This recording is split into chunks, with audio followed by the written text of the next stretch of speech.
तर मित्रांनो, आज आपण घेऊन आलो आहे बेसिक इलेक्ट्रॉनिकमधला पुढचा टॉपिक, जो की आहे रेक्टिफायर सर्किट. रेक्टिफायर सर्किट तयार करण्यासाठी आपण पी एन जंक्शन डायोडचा उपयोग करतो. तर आपण मागं टॉपिक पाहिला आहे, त्यात आपण पी एन जंक्शन डायोडबद्दल सविस्तर माहिती बघितली आहे.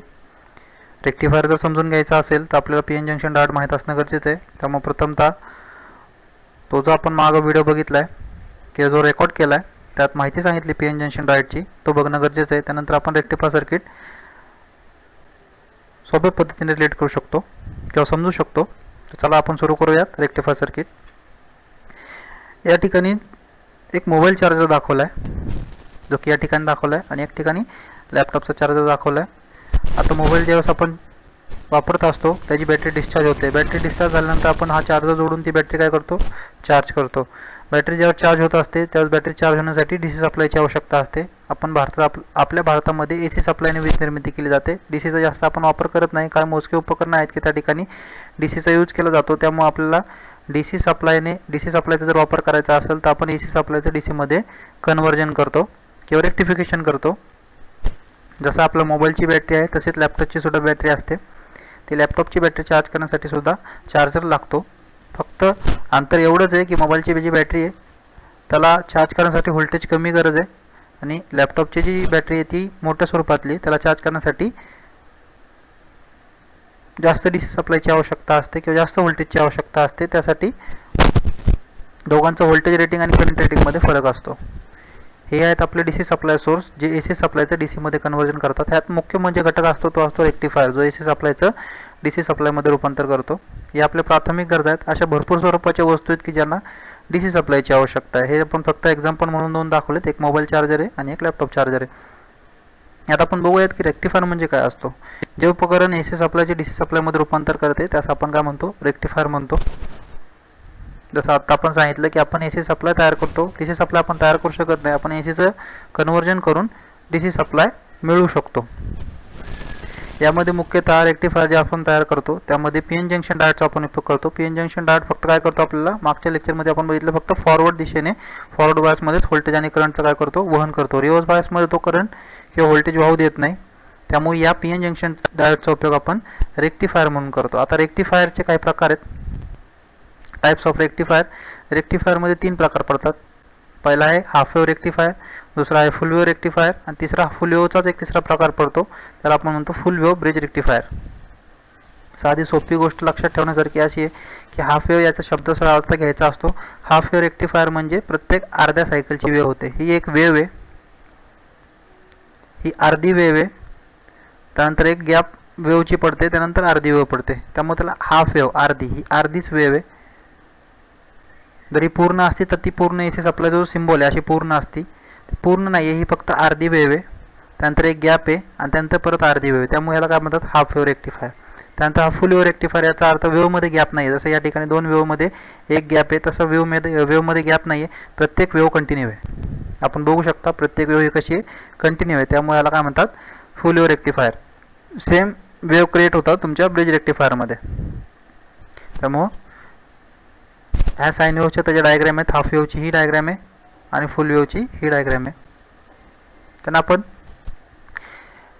ज्या वेव्ह तयार होतात त्याबद्दल आपण सविस्तर माहिती बघणारच आहे. पण एसी सप्लायमध्ये आपण म्हणतो फ्रिक्वेन्सी, की एका सेकंदात पूर्ण होणारा सायकलचा फेरा म्हणजे फ्रिक्वेन्सी. आपली भारताची जी फ्रिक्वेन्सी ती 50 हर्ट्झ आहे. म्हणजे हा एसीचा सिम्बॉल, एसी सप्लायचा जो आहे हा सिम्बॉल आहे, हा असं आपण एसी सप्लायचा सिम्बॉल काढतो. हा सप्लायचा सिम्बॉल म्हणजे एक सायकल असते. ही जी दाखवली ही अर्धी सायकल आहे, 180, 0 ते 180 पर्यंत अर्धी सायकल आहे, आणि 180 पासून 360 पर्यंत अर्धी सायकल आहे. अशी एका सेकंदात 50 फेरे होतात. त्यामुळं भारताची फ्रिक्वेन्सी आहे ती 50 हर्ट्झ आहे. म्हणजेच हा फेरा पूर्ण होण्यासाठी, एक सायकल पूर्ण होण्यासाठी मिली सेकंद लागतो. एका सेकंदामध्ये फेरे किती आहेत, 50 फेरे होतात. तर एक सायकल पूर्ण होण्यासाठी मिली सेकंद लागतो. आपण विचार करू शकतो, एका सेकंदात जर 50 फेरे असतील तर एक सायकल ही जर पूर्ण व्हायची असेल तर आपल्याला मिली सेकंद लागेल. हा जो एसी सायकलचा सिम्बॉल आहे किंवा एक एसी सप्लायचा हा सिम्बॉल आहे, तर हा सिम्बॉल आपण बघितला तर 0 पासून 90 डिग्रीपर्यंत सरळ जातो. त्यानंतर 90 पासून खाली 180 पर्यंत येतो. ही जी साईड असते ही पॉझिटिव्ह साईड असते, आणि 180 पेक्षा खाली जातो 270 पर्यंत, आणि 270 पासून 360 पर्यंत ही जी सायकल असते ही याला आपण म्हणतो निगेटिव्ह सायकल. एक पॉझिटिव्ह सायकल असते आणि एक निगेटिव्ह सायकल असते. ज्यास आपण म्हणतो की सिंगल फेज सप्लाय. आता ही सिंगल फेज सप्लायची फ्रिक्वेन्सी आहे. सिंगल फेज सप्लायमध्ये आपण ज्यावेळेस म्हणतो की एखाद्या व्यक्तीला शॉक लागला तर माणूस चिटकून राहत नाही, तो लांब फेकला जातो. याचं कारण हेच असतं की ज्यावेळेस पॉझिटिव्ह सायकल तयार होते त्यावेळेस माणसाच्या शरीरातनं जो करंट वाहण्याचं प्रमाण असतो त्यावेळेस जास्त असतो या अर्ध्या सायकलमध्ये. आणि ज्यावेळेस तो निगेटिव्हमध्ये जातो त्यावेळेस तो माणसाच्या शरीरातनं वाहण्याचं करंटचं जे प्रमाण असतं ते कमी होतं. त्यामुळे माणूस त्या सप्लायपासून दूर फेकला जातो. त्यामुळे AC सप्लायमध्ये जी अर्धी सायकल तयार होते ती पॉझिटिव्ह असते आणि DC सप्लायमध्ये आणि AC सप्लायची पुढची जी अर्धी सायकल असते ती निगेटिव्हमध्ये असते.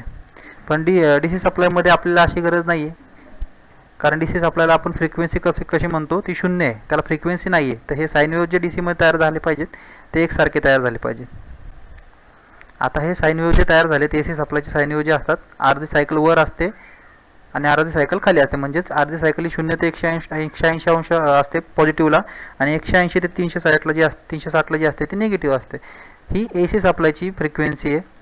DC सप्लायला आपण म्हणतो फ्रिक्वेन्सी नाही किंवा ती 0 आहे. तर त्यावेळेस जे साईन वेव्ह तयार व्हायला पाहिजेत ते अर्धी अशी, त्यानंतर परत पुढं अर्धी अशी वरवर व्हायला पाहिजे, खाली साईन वेव्ह जायला नाही पाहिजे. यासाठी आपण त्यामध्ये PN जंक्शन डायोड वापरून जे रेक्टिफायरचे प्रकार आहेत त्यावरनं केलेले आहेत. आपण डिटेलमध्ये आता माहिती बघूयात रेक्टिफायरचे. पहिला जो रेक्टिफायर आहे तो हाफ वेव्ह रेक्टिफायर आहे.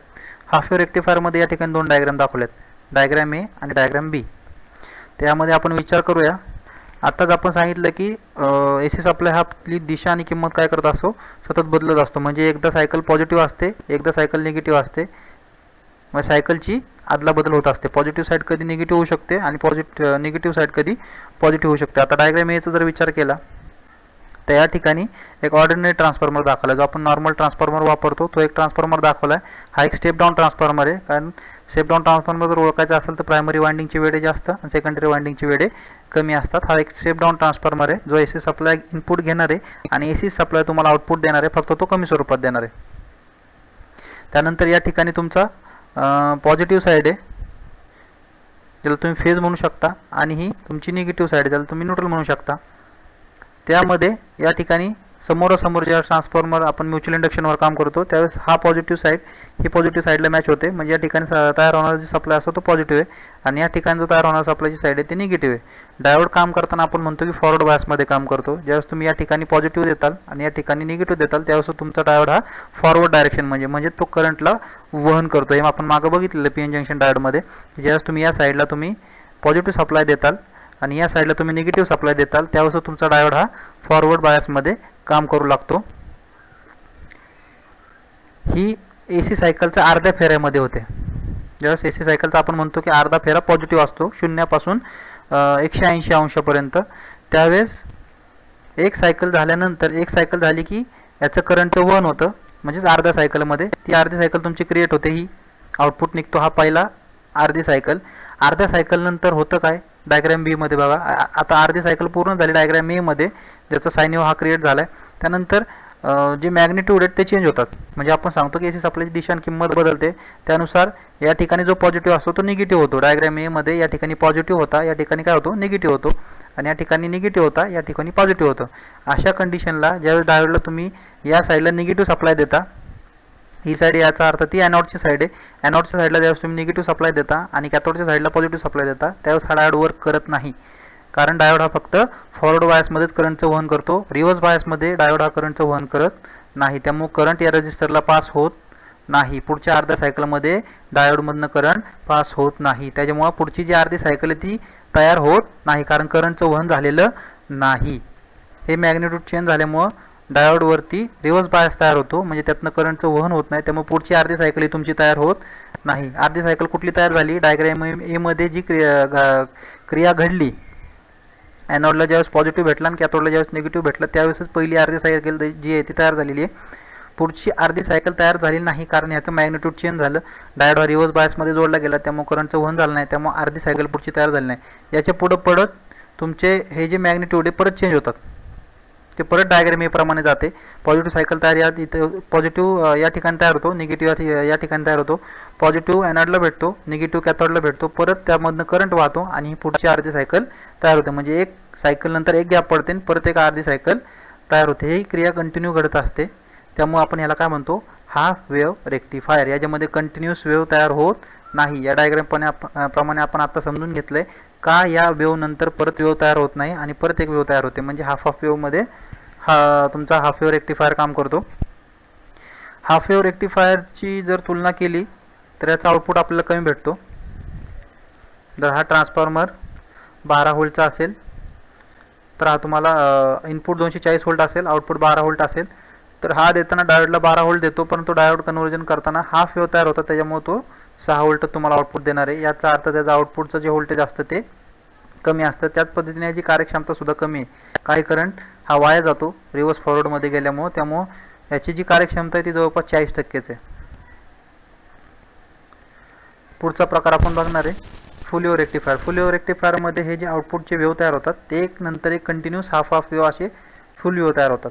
जसं आपण बघितलं हाफ वेव्हमध्ये एकानंतर एक गॅप राहतो, त्यानंतर परत एक साइन वेव्ह तयार होते, तसं यामध्ये होत नाही. फुल वेव्हमध्ये पूर्णच्या पूर्ण कंटिन्युअस वेव्ह तयार होत असतात. आता हे कसे होतात, त्यामध्ये वापरलेला जो ट्रान्सफॉर्मर आहे तो साधा ट्रान्सफॉर्मर नाही जो ऑर्डिनरी आपण बघितला हाफ वेव्हमध्ये. यामध्ये जो ट्रान्सफॉर्मर वापरला जातो तो सेंटर टॅप ट्रान्सफॉर्मर आहे. सेंटर टॅप याचा अर्थ याच्यामध्ये सेंटरला एक टॅपिंग काढलेली असते, म्हणजे ट्रान्सफॉर्मरमधनं आउटपुटला 3 वायर निघतात, त्यामुळे ह्याला सेंटर टॅप ट्रान्सफॉर्मर म्हणतात.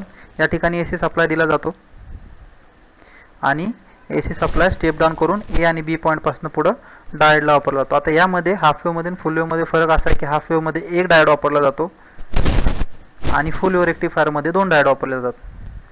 आता या डायग्राम किंवा डायोड बघून आपण समजू शकतो एक साइन वेव्ह म्हणजे ही जी एक साइन वेव्ह आहे तयार करण्याचं काम D1 डायोडचं आहे आणि दुसरी साइन वेव्ह तयार करण्याचं काम D2 डायोडचं आहे. ही जी साइन वेव्ह तयार झाली ही D1 मुळे तयार झालेली आहे आणि पुढची जी अर्धी सायकल तयार झालेली ती D2 मुळे तयार झाली. जसं आपण हाफ वेव्हमध्ये बघितलं की एकच डायोड असल्यामुळे काय होतं, एक सायकल तयार होते, मग एक गॅप पडते, परत हा डायोड काम करतो, त्यानंतर एक गॅप पडल्यानंतर परत एक साइन वेव्ह तयार होते.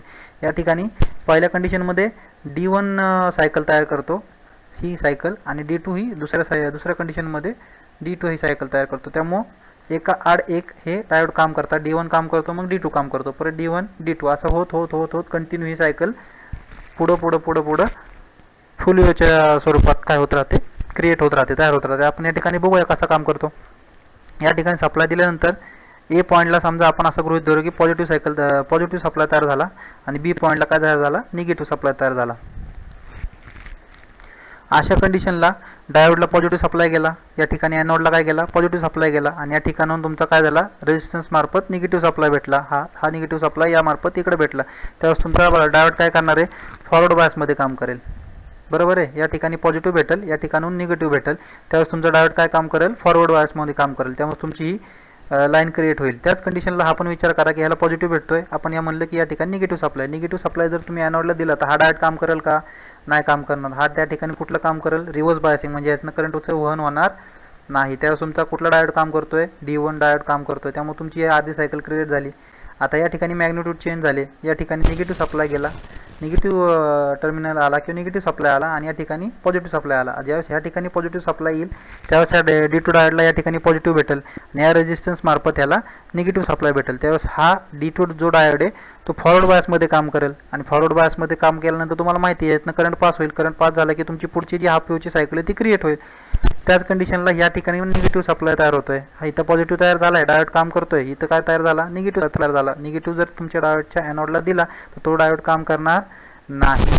याचा अर्थ हा रिव्हर्समध्ये काम, हा जो D1चा जो तुमचा डायोड आहे तो त्या ठिकाणी रिव्हर्स बायसमध्ये काम करतो, त्यामुळे त्याची सायकल क्रिएट होत नाही. म्हणजे पहिली सायकल क्रिएट करणारा जो तो D1 डायोड आहे, ही अर्धी सायकल D1 मुळे क्रिएट झाली, नंतर D1 काय झाला, डिॲक्टिवेट झाला, D2 ॲक्टिवेट झाला, D2 ॲक्टिवेट झाल्यामुळे तुमची दुसरी हाफ सायकल तयार झाली. अशी कंटिन्यू एक नंतर एक डायोड ॲक्टिवेट होतो, एक डायोड डिॲक्टिवेट होतो, असं करत करत तुमची काय होते, पूर्ण वेव्ह काय होतात, तयार होतात. याच्यामध्ये याची जी कार्यक्षमता आहे, फुल वेव्ह रेक्टिफायरची जी कार्यक्षमता आहे ती 80%. त्याच पद्धतीने याच्यामध्ये 2 डायोड वापरले जातात. हाफ वेव्हमध्ये एक डायोड वापरला जातो. तसा तुमचा जो पुढचा आहे त्याला आपण ब्रिज रेक्टिफायर म्हणतो, फुल वेव्ह ब्रिज रेक्टिफायर म्हणतो. हा फुल वेव्हचाच एक प्रकार आहे.